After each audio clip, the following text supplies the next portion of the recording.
यानी वो कौन कौन से ज़राए हैं, कौन कौन से मेथड्स है जिसके ज़रिए हम प्राइमरी डेटा और सेकेंडरी डेटा को कलेक्ट कर सकते हैं।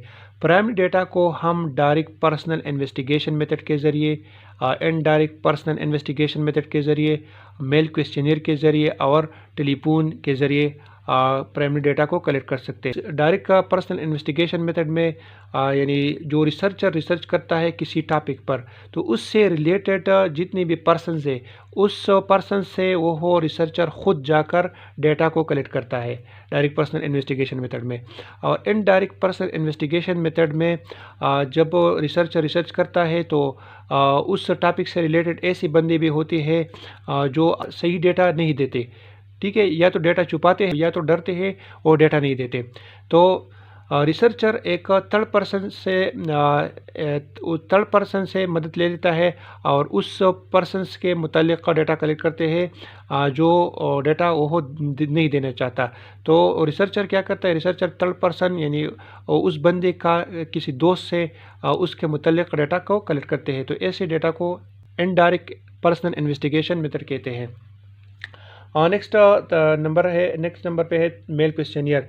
इसमें एक क्वेश्चनियर एक रिसर्चर किसी टॉपिक से रिलेटेड एक क्वेश्चनियर तैयार करता है और वो क्वेश्चनियर मुख्तलिफ पर्सन्स को जो जो जो इस टॉपिक से रिलेटेड हो उसको भेज देते हैं मेल के ज़रिए, और फिर वो उस क्वेश्चनियर को फिल करके वो वापस कर देते हैं, ठीक है। नेक्स्ट थ्रो टेलीफोन है। टेलीफोन के ज़रिए भी प्राइमरी डेटा को कलेक्ट किया जा सकता है, यानी रिलेवेंट टू द टॉपिक जितने भी बंदे होते हैं उसको कॉल करके उससे डेटा कलेक्ट किया जा सकता है। तो ये प्राइम डेटा के कलेक्शंस के मेथड है। इसी तरह सेकेंडरी डेटा है। सेकेंडरी डेटा को हम ऑफिशियल पब्लिकेशन से, यानी सरकारी तौर पर जितनी भी पब्लिकेशन शाया होते हैं तो उससे सेकेंडरी डेटा हासिल किया जा सकता है। सीमी ऑफिशियल पब्लिकेशन है, यानी जो सीमी गवर्नमेंट या सीमी ऑफिशियल पब्लिकेशन हो उससे भी डेटा को कलेक्ट किया जा सकता है। इसी तरह मुख्तलिफ रिसर्च ऑर्गेनाइजेशन से, तो उस रिसर्च ऑर्गेनाइजेशन से भी रिलेवेंट टॉपिक का डेटा कलेक्ट किया जा सकता है। इसी तरह न्यूज़ से भी डेटा कलेक्ट की जा सकते हैं, न्यूज़पेपर से भी कलेक्ट की जा सकते हैं, इंटरनेट से भी कलेक्ट की जा सकते हैं। तो ये वो सारे सोर्सेज है जिसके ज़रिए हम सेकेंडरी डेटा को कलेक्ट कर सकते हैं।